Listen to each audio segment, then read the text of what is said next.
Mon histoire se passe en 2009. Nous avions reçu un message de la part de CityMI pour aller visiter un groupe à Dakar, un groupe de nouveaux chrétiens que nous ne connaissions pas. À cette époque, le frère Gérard de Rassamy était avec moi à Paris pour une visite et donc nous avons décidé tous les deux de partir. Donc nous sommes présentés au comptoir d'Air France et malheureusement ce jour-là, le vol était plein. Il restait une seule place.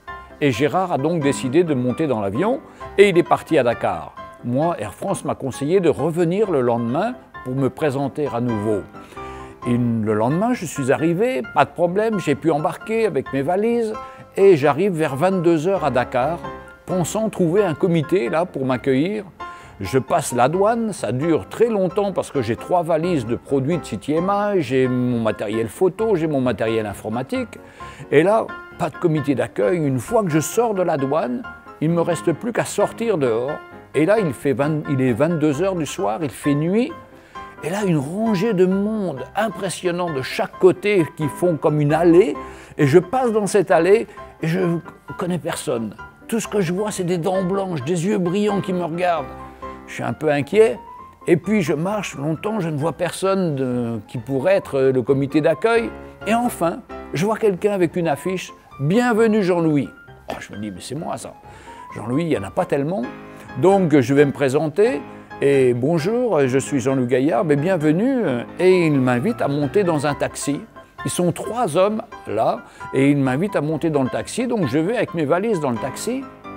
Et au bout de 3 km, on s'arrête, il me dit « il faut payer l'essence ». Bon, je sors de ma poche discrètement, j'essaye de sortir un billet, je paye l'essence, on fait 3 km, ah là, ce coup-ci, il faut payer la nourriture. Alors je ressors un billet, je me dis « c'est quand même bizarre ». Alors je leur demande « vous êtes chrétien, vous connaissez le Seigneur ?» Oh, ils me répondent d'une façon très gênée. Alors je me dis là, peut-être j'ai un problème, c'est peut-être pas les gens qui devaient venir me chercher. Et puis on continue à avancer, à nouveau il s'arrête, il veut acheter de l'huile. Alors je redonne encore un billet de 20 € et tout d'un coup je me dis, il faut que je sorte de ce piège, je suis sûrement dans un piège. Tout d'un coup j'imagine tout mon matériel photo, tout mon matériel vidéo, le matériel de CityMI. Je suis pris là, je suis dans un piège. Et puis on passe devant un grand hôtel et je dis, c'est là que je dois aller. C'était le grand hôtel Ivoire de Dakar. Et là heureusement il s'arrête. Et là, les employés de l'hôtel viennent, prennent toutes mes valises, et puis ils me réclament à nouveau de payer le retour du taxi. Et donc je paye une nouvelle fois, mais content d'être libre. Et après, je parle avec le gardien de l'hôtel, enfin avec le comité d'accueil de l'hôtel. Et il me dit, vous savez, c'est des voleurs. Ils prennent les touristes comme ça, ils les emmènent, ils leur volent leurs affaires et ils les tuent. Vous avez eu vraiment beaucoup de chance de sortir de là. Alors une fois que j'étais dans cet hôtel, j'ai remercié le Seigneur de m'avoir gardé en vie.